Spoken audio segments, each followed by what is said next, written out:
new feature here that YouTube is providing for small creators. Previously, it's only been allowed for creators with, how should we say, 1,000 subscribers or more. You don't necessarily have to be. I see, first off, I see a lot of potential for all sorts of small creators, like me with my health and safety channel, but also my, excuse me, also I help out and volunteer with my local church with the live stream, and I see a lot of potential for them as well. So small creators with under 1,000 people or 1,000 subscribers can use this feature, and for a lot of different things. I see it for me that I could be able to live stream from my work site or where I'm working or doing something with a lot of different potentials, whether it be a case study of a hazard. So a lot of potential with this. And if you're using Shaw or something to that effect, I use Shaw Cable both as my internet provider at home and for my phone. And if you have Wi-Fi calling or anything, or your provider has Wi-Fi calling as something, then it would prohibit you, especially if you're walking around, because what it'll do is it'll jump back and forth from Wi-Fi to your cellular signal. So you have to make sure, as a tip, that you turn off Wi-Fi and just run with your cellular signal.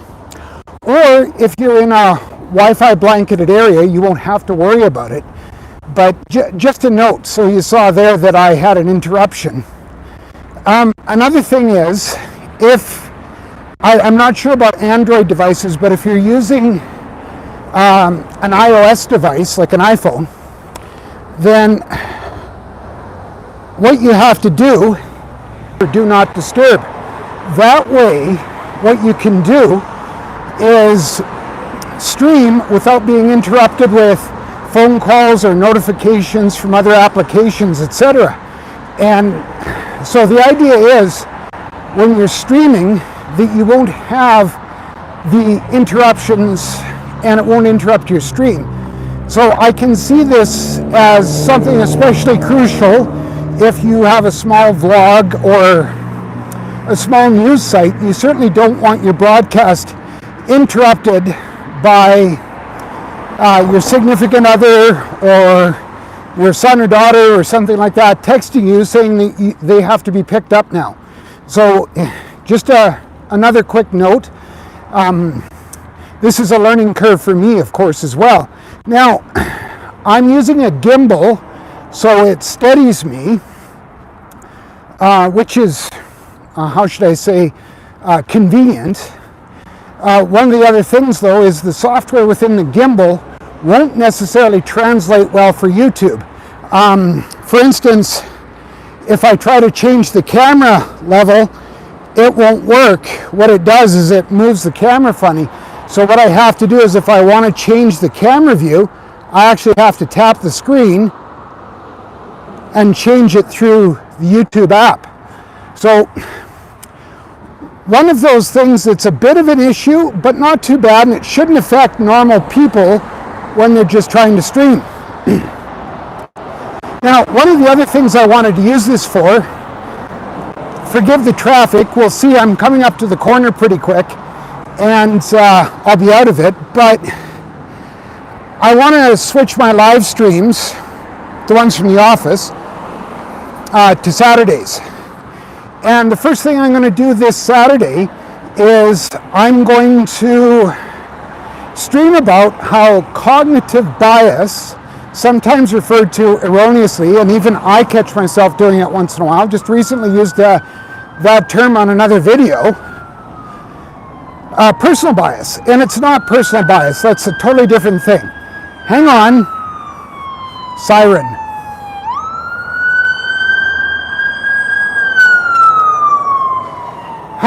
It's comforting at least to see people actually pull over for emergency vehicles. Oh, thanks, Ishad. I hope I'm pronouncing your name correctly, and I apologize if I'm mispronouncing it. But anyway, back to the stream on Saturday. I want to talk about how cognitive bias affects us as safety professionals, but affects everybody in their jobs. It doesn't matter what you do, cognitive bias has a negative effect on your job. And so what can we do as safety professionals? And this tip might come in handy for all sorts of professionals. I found through my career at different levels, when I allowed cognitive bias to creep into what I did, it had such a negative effect on my job.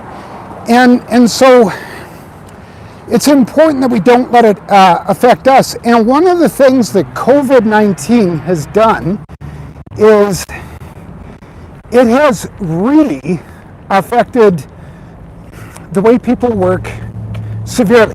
And it's had a real super detrimental effect.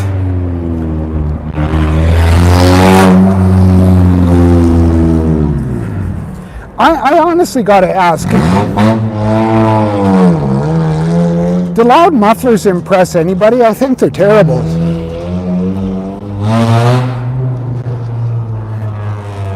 I bet she's also got a really powerful stereo too. Just a quick note, if anybody wants to jump into the chat and give me some feedback, how does this sound? Like, how does my voice sound over this? Is it coming over good? Is it working well? A lot of wind right now, walking into the wind, and I could walk, a lot of wind right now, walking into the wind, and I could walk backwards, I suppose. Really not a good safety thing to do. But the neat thing is I can see myself as I'm walking in the phone. Anyway, back to cognitive bias. One of the biggest things I find with safety people, of course, is confirmation bias. And that's where we will look at only material and references that match our narrative and how detrimental that can be. So if you have the opportunity, going to start streaming at 9 a.m. Saturday Mountain Time, Mountain Daylight Savings Time, I guess it is, this weekend. So if you can tune in, great. If not, hopefully the live stream will work out well. Now, the other thing you might have noticed with my videos, and it'll also happen in the upcoming streams, other than the intros, I'm getting rid of the music. It's taken 100 videos for me to figure out I don't do it well. I honestly don't. I did a poll. Some people said doesn't matter. Other people said it actually distracted them badly. So I'm just going to get rid of the music. Permanently, I don't know. But for a while, yes, I'm going to get rid of it. For, I don't know how long, but anyway, I'm going to get rid of the music. Now, Reese, if you're watching,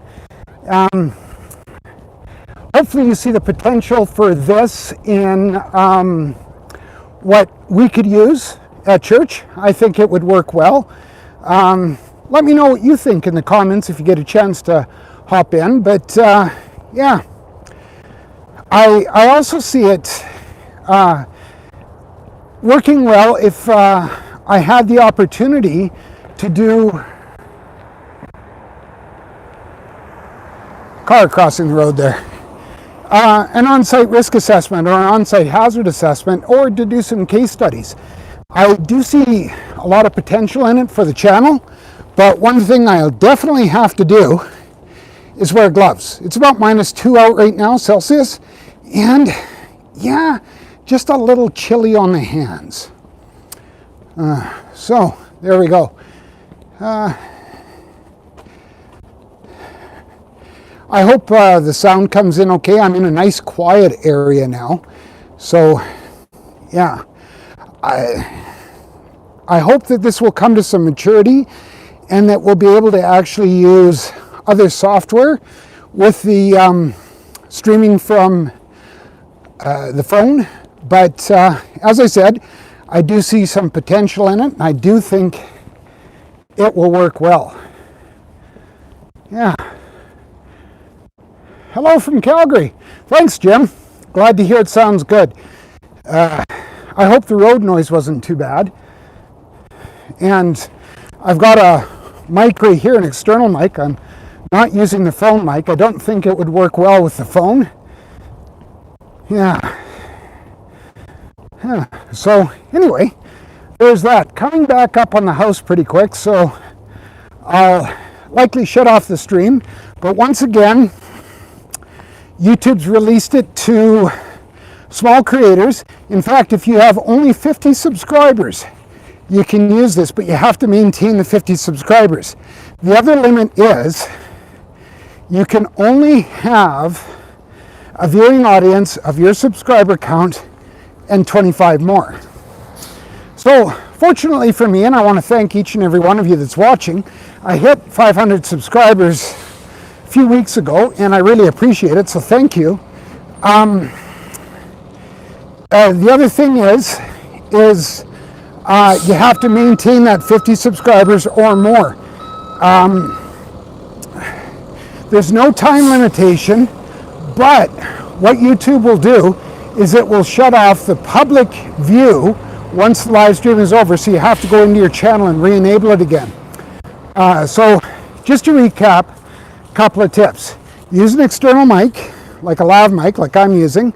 Use a gimbal if possible. Enable Do Not Disturb on your phone for YouTube. And what was the other one? I had another tip there. Yeah, anyway, that's all I can think of at the moment. And of course, I've rescheduled the live streams from the office, so going to try Saturdays. And the first one's going to be on cognitive bias. So I look forward to seeing each and every one of you, and if you have the opportunity to log in, great. Until I see you again, and I really hope we do, or I do, don't just think about safety, don't just talk about safety, but provoke safety. Be a safety influencer, and provoke safety wherever you are. Take care. Bye for now.